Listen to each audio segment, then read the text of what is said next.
Hello students, आज हम लोग इस वीडियो के अंदर डिस्कस करेंगे एनसीईआरटी एक्सरसाइज 9.1 क्वेश्चन 5, 6, 7 एंड 8। देखो क्वेश्चन 5 क्या कहते हैं, a kite is flying at a height of 60 metre above the ground.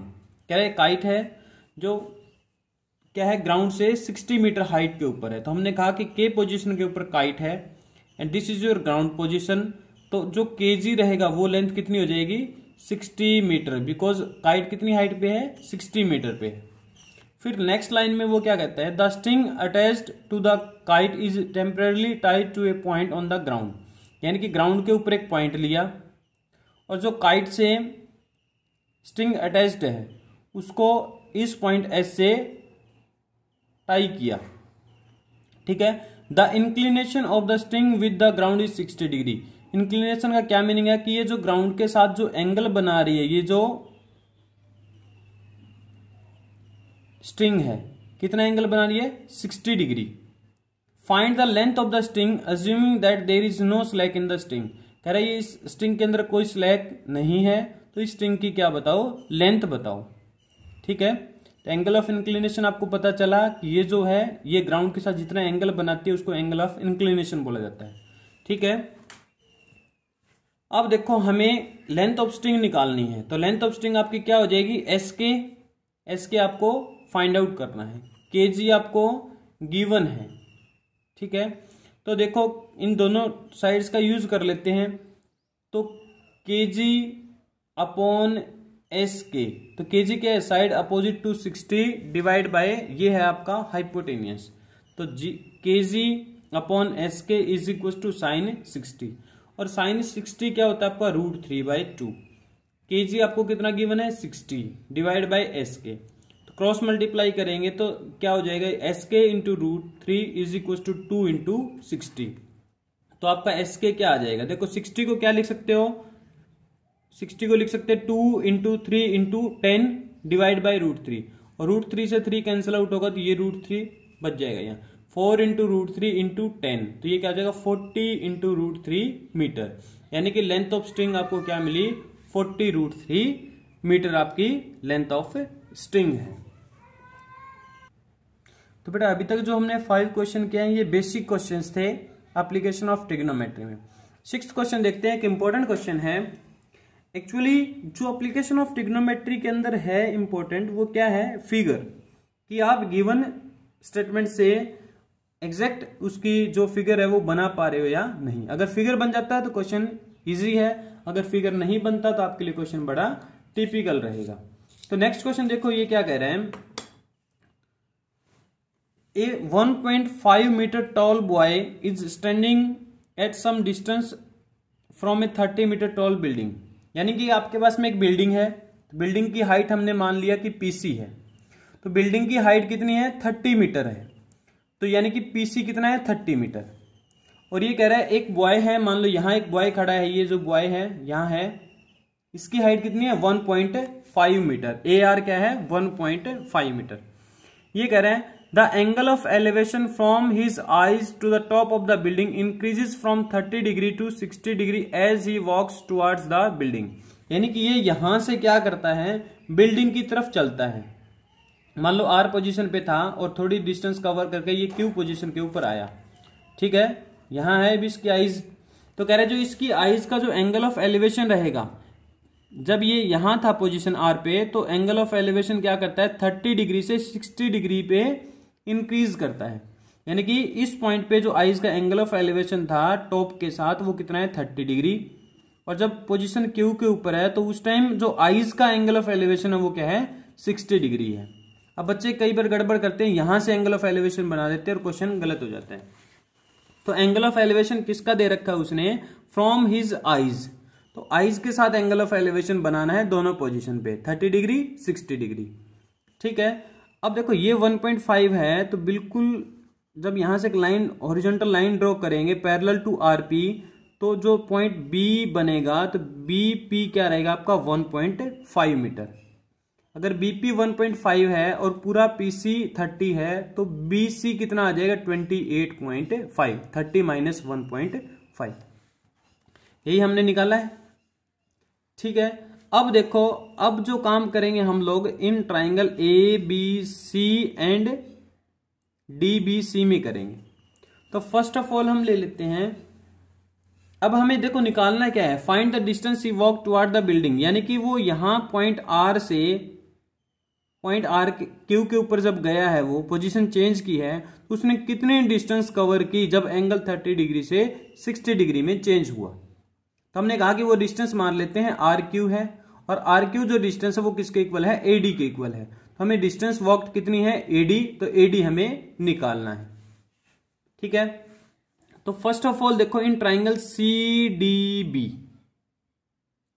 ठीक है, सी डी बी कहीं है, सीबीडी कहीं, सीबीडी में क्या रहेगा, 60 के अपोजिट ये गिवन है हमें बीसी, बीसी कितनी है हमारे पास 28.5, तो BC divide by BD is equal to tangent 60, side opposite divide by adjacent side, tangent 60, tangent 60 कितना रहता है √3, और सीबी है 28.5 डिवाइड बाय बीडी, तो यहां से बीडी कितना आ जाएगा आपके पास में, क्रॉस मल्टीप्लाई करेंगे तो 28.5 डिवाइड बाय √3 मीटर। ठीक है, इसको आप इजिली देख सकते हैं। Now in triangle ABC, ABC में देखो हमें क्या गिवन है, बीसी गिवन है, और हमें एडी निकालना है, तो हम लोग इस लेंथ को यूज कर लेते हैं। तो सीबी अपॉन एबी, सीबी क्या है, side opposite to 30 divide by side adjacent to 30 is equal to tangent 30, tangent 30 कितना रहता है 1/√3, तो ये क्या आ जाएगा, CB divide by AB is equal to 1/√3, तो यहां से ए बी कितना आ जाएगा, क्रॉस मल्टीप्लाई करेंगे तो ए बी आ जाएगा सी बी इंटू √3। ठीक है, ए बी को क्या लिख सकते हो, A D plus D B, यानी कि A D plus D B is equal to C B into √3, A D plus B D कितना है, बी डी हमारे पास में 28.5/√3, तो ये हो जाएगा 28.5/√3 is equal to C B into √3। तो यहां से हमें ए डी निकालना था, तो ए डी की वैल्यू जब फाइंड आउट करोगे तो सी बी इंटू √3 माइनस 28.5/√3। अब देखो सी बी आपको गिवन है, सी बी कितना है 28.5 इंटू √3 माइनस 28.5/√3। एलसीएम ले लेते हैं, √3 लिया तो ये क्या डिवाइड में न्यूमरेटर, इसका डिनोमिनेटर क्या है 1 है, तो न्यूमरेटर किससे मल्टीप्लाई हो जाएगा √3 से, तो 28.5 इंटू √3 माइनस 28.5 डिवाइड बाय √3, तो ये देखो 28.5 इंटू √3 तो √3 इंटू √3 आपका क्या हो जाएगा 3, तो आपका यहां से एडी किसके इक्वल आ जाएगा भाई 28.5 इंटू 3 माइनस 28.5 डिवाइड बाय √3। इन दोनों से क्या ले लेते हैं 28.5 कॉमन ले लेते हैं, तो 28.5 कॉमन, ये रह जाएगा 3 माइनस 1 डिवाइड बाय √3, तो ये एडी आ गया। तो यहां से एडी की वैल्यू क्या मिल जाएगी, देखो 28.5 3 माइनस 1 2 डिवाइड बाय √3, तो ये आ गया आपका 57, बिकॉज 28.5 इंटू 2 क्या आ जाएगा 57 डिवाइड बाय √3। अब देखो इसको क्या कर सकते हो, √3 से मल्टीप्लाई और √3 से डिवाइड, ठीक है, थोड़ा सिंप्लीफाई कर सकते हैं आप लोग, यहां भी आंसर छोड़ देंगे तो भी सही है कि एडी की जो लेंथ है दैट इज 57/√3 मीटर। थोड़ा सिंप्लीफाई कर लेते हैं, 57 इंटू √3 डिवाइड बाय √3 इंटू √3 ये हो जाएगा 3, तो 3 से 57 कैंसिल आउट, ये आ जाएगा 19, तो आपका एडी कितना आ जाएगा 19√3 मीटर। यानी कि एडी जो है डिस्टेंस उसने कवर की है वो क्या है 19√3 मीटर। ठीक है, यही हमने यहां डिस्कस किया है जो वहां सिंप्लीफाई किया था। नेक्स्ट देखो क्वेश्चन, ये कह रहा है from a point on the ground the angle of elevation of the bottom and top of a transmission tower fixed at the top of a 20 metre high building are 45 degree and 60 degree respectively. यानी कि ये क्या कह रहा है, आपके पास में एक 20 मीटर हाई बिल्डिंग है, ये रहा हमने ए बी हाइट कंसिडर की उस बिल्डिंग की 20 मीटर, अरे इसके ऊपर ना हमने एक ट्रांसमिशन टावर फिट किया और ट्रांसमिशन टावर की हाइट हमने मान लिया बीडी, और बीडी आपको निकालनी है, height of the transmission tower, हमने बीडी मान लिया टावर। अब कह रहा है जो ये टावर है उसके ग्राउंड पे कोई एक पॉइंट है, उस पॉइंट से इसके बॉटम और टॉप का जो एंगल ऑफ एलिवेशन है वो क्या है 45 डिग्री एंड 60 डिग्री। तो ग्राउंड पे कोई रैंडम पॉइंट चूज किया हमने सी, तो पॉइंट सी का जो एंगल ऑफ एलिवेशन रहेगा बी के साथ और सी का जो एंगल ऑफ एलिवेशन रहेगा डी के साथ वो क्या है 45 degree and 60 degree. Means angle B C A is your 45 degree and angle D C A is your 60 degree. ठीक है, एंगल ऑफ एलिवेशन के ऊपर क्वेश्चन है ये। ठीक है, find the height of the tower, यानी कि आपको बीडी निकालना है। ठीक, तो अब देखो बीडी निकालने के लिए कैसे प्रोसीड करोगे। इन ट्राइंगल बी ए सी अगर ये एंगल 45 डिग्री है तो आप डायरेक्ट भी कह सकते हो ये 90, तो ये एंगल भी कितना रहेगा 45 डिग्री। तो यहां से आइसोसेलेस ट्राइंगल है तो AC और AB क्या हो जाएगा इक्वल, यानी कि AB 20 है तो ये भी कितना होगा 20 मीटर होगा। और आप ट्रिग्नोमेट्री का यूज करके भी निकाल सकते हैं कि AB बाय AC क्या होगा टेंजेंट 45 और टेंजेंट 45 होता है 1, तो AB और AC इक्वल, तो मीन्स AC भी कितना हो गया 20 मीटर। नाउ बड़े वाले ट्राइंगल ले लेते हैं DAC। DAC में आपके पास में क्या रहेगा, देखो DAC में आपको BD निकालना था, आपको ये साइड यूज करनी पड़ेगी और AC आपको पता है, means DA upon AC। DA आपके पास में क्या है side opposite to 60 divide by AC। AC क्या है साइड एडजेसेंट टू 60, ये हो जाएगा टेंजेंट 60। टेंजेंट 60 आपके पास में √3 होता है, AC आपको पता है 20 है। DA को क्या लिख सकते हो AB plus BD, AB plus BD, क्योंकि AB हमें पता है BD निकालना है, तो ये BD प्लस AB कितना हो जाएगा 20 इक्वल्स टू क्रॉस मल्टीप्लाई से 20 इंटू √3। यहां 1 है तो ये तो एज इट इज रहेगा। तो DB किसके इक्वल हो जाएगा 20 √3 माइनस 20 शिफ्ट हो जाएगा राइट में तो माइनस का हो जाएगा, तो DB कितना आ जाएगा 20 कॉमन ले लेते हैं √3 माइनस 1, 20 इंटू √3 माइनस 1। तो DB क्या था हाइट ऑफ द टावर, तो हाइट ऑफ टावर आपके पास में क्या हो जाएगी 20 इंटू √3 माइनस 1 मीटर। ठीक है, तो ये एक अच्छा क्वेश्चन था एप्लीकेशन ऑफ ट्रिग्नोमेट्री में। नेक्स्ट क्वेश्चन देखते हैं क्या करें इसमें। A statue 1.6 metre tall stands on the top of a pedestal from a point on the ground. The angle of elevation of the top of the statue is 60 degree and from the same point the angle of elevation of the top of the pedestal is 45 degree. Find the height of the pedestal. तो हम इसने क्या कहा कि आपके पास में एक पेडिस्टल है, ये मान लिया उसकी हाइट है हमने AB कहा। ठीक है, इसके ऊपर एक स्टेच्यू को खड़ा किया गया है, स्टेच्यू की हाइट मान लेते हैं AC। ठीक है, ये पेडिस्टल की हाइट AB और उसके ऊपर स्टेच्यू है AC जिसकी हाइट आपको गिवन है 1.6 मीटर।